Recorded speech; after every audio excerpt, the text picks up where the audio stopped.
महाभारत के युद्ध की समाप्ति के बाद अर्जुन को वहम हो गया कि वो श्री कृष्ण के सर्वश्रेष्ठ भक्त हैं।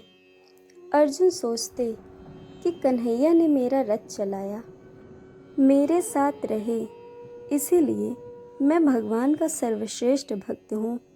अर्जुन को क्या पता था कि वो केवल भगवान के धर्म की स्थापना का जरिया था। फिर भगवान ने उनका गर्व तोड़ने के लिए उन्हें एक परीक्षा का गवाह बनने के लिए अपने साथ ले गए।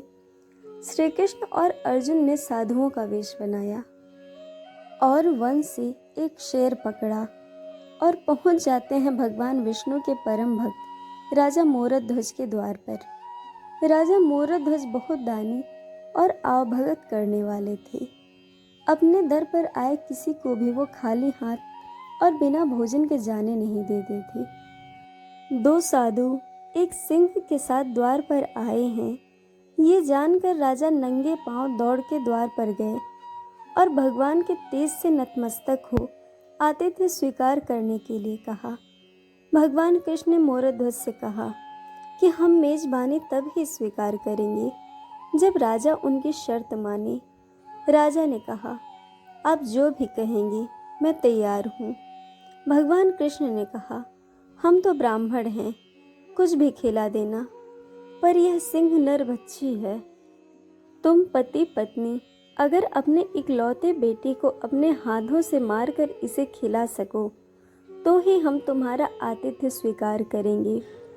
भगवान की शर्त सुनकर मोरध्वज की होश उड़ गए। फिर भी राजा अपना आतिथ्य धर्म नहीं छोड़ना चाहता था। उसने भगवान से कहा, प्रभु मुझे मंजूर है, पर एक बार मैं अपनी पत्नी से पूछ लूं। भगवान से आज्ञा पाकर राजा महल में गया तो राजा का उतरा हुआ मुख देखकर पतिव्रता रानी ने राजा से कारण पूछा। तब राजा ने सारा हाल कह सुनाया। सारी बातें सुनकर रानी की आंखों से अश्रु बह निकले। फिर भी वो खुद को संभालते हुए राजा से बोली कि मैं आपके आन के लिए अपने सैकड़ों पुत्र कुर्बान कर सकती हूँ। आप साधुओं को आदर पूर्वक अंदर ले आइए। अर्जुन ने भगवान से पूछा, माधव ये क्या माजरा है, आपने ये क्या मांग लिया?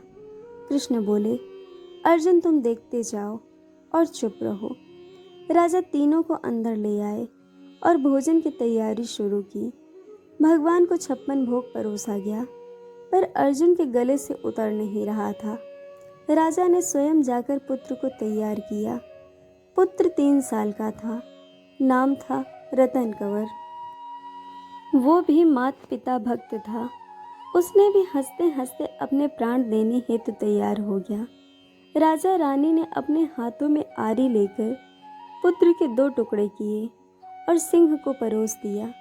भगवान ने भोजन ग्रहण किया, पर जब रानी ने पुत्र का आधा शरीर देखा तो वो आंसू रोक न पाई। भगवान इस बात पर नाराज हो गए कि लड़के की एक फाड़ कैसे बच गया। भगवान रुष्ट होकर जाने लगे तो राजा रानी रुकने के लिए मिन्नतें करने लगी। अर्जुन को एहसास हो गया कि भगवान मेरे ही गर्व को तोड़ने के लिए ये सब कर रहे हैं। वो स्वयं भगवान के पैरों में गिरकर विनती करने लगी और कहने लगी कि आपने मेरे झूठे मान को तोड़ दिया है। राजा रानी के बेटे को उनके हाथों से मरवा दिया और अब रूठ के जा रहे हैं। यह उचित नहीं है प्रभु, मुझे माफ़ कीजिए और भक्त का कल्याण कीजिए। तब केशव ने अर्जुन का घमंड टूटा जान रानी से कहा कि वो अपने पुत्र को आवाज़ दें। रानी ने सोचा, पुत्र तो मर चुका है, अब इसका क्या मतलब? पर साधुओं की आज्ञा मानकर उन्होंने पुत्र रतन कंवर को आवाज़ लगाई। कुछ ही क्षणों में चमत्कार हो गया। मृत रतन कंवर, जिसका शरीर शेर ने खा लिया था, वो हंसते हुए आकर अपनी माँ से लिपट गया। भगवान ने राजा मोरध्वज और उनकी रानी को अपने विराट स्वरूप का दर्शन कराया। पूरे दरबार में वासुदेव कृष्ण की जय जयकार गूंजने लगी।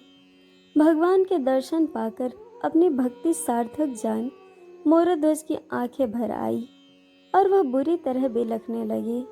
भगवान ने वरदान मांगने को कहा तो राजा रानी ने कहा, भगवान एक ही वर दीजिए कि अपने भक्त की ऐसी कठोर परीक्षा कभी न लेना जैसा आपने हमारी ली है।